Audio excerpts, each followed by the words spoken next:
enter this world because of the disobedience of Adam. Why do you need a redeemer? Because you've torn that part out of Scripture. It's no longer there. That's what you're saying.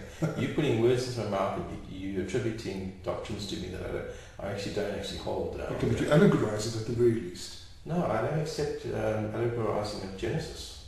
I've said that to you more than once. Then you must hold to a literal Genesis then. Those are not the only options. And let me share this illustration with the viewers. It might help. I want you to imagine a couple at the coast. And let's give them some names. So we have Richard and Sally. And Richard says, Sally says to Richard, "Isn't that a beautiful sunset?" And Richard replies, "Don't be daft. The sun doesn't set, it's the earth that rotates." Now, what's going on there? Let's unpack that a little bit. Let's dissect it out. Let me ask this question. Is Sally speaking truthfully? Is it a valid form of communication? And is she allegorizing? Is her statement an allegory? And I think you can quite easily see in this very simple illustration that Richard, of course, is not interpreting her correctly. And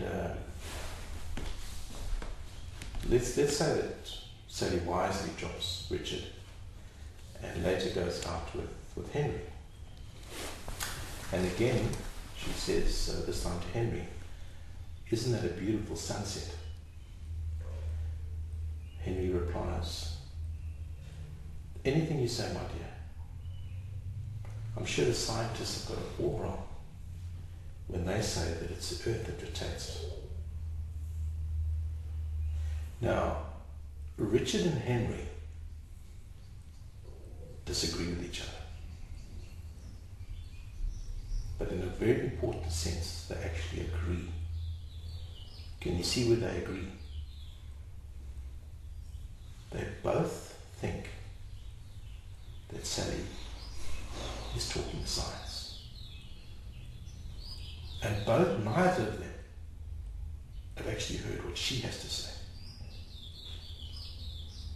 Neither of them are actually taking her seriously. What's the point, Mike? Now, I'm going to cut to the chase here. Excuse me for being blunt. But I would say that both Henry and Richard are being nerds. They've been nerds. They've been inappropriately scientific. The setting is romantic. Let's say that Sally wisely again drops Henry and goes out with Barry. And to Barry, she says, this was known to Barry's here, and says, "Isn't that a beautiful sunset?" And Barry replies, "Yes, my dear, it is a beautiful sunset, but you're even more beautiful." Of those three, it is Barry that is understood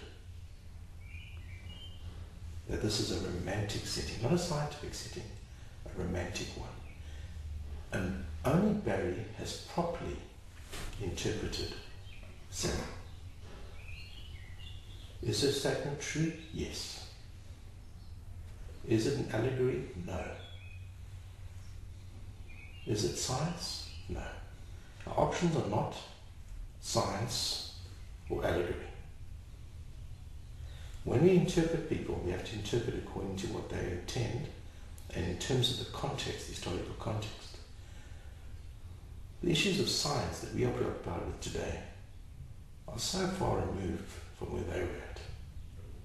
It's not an issue for them. We must remember that Genesis was written first of all to them and not to us.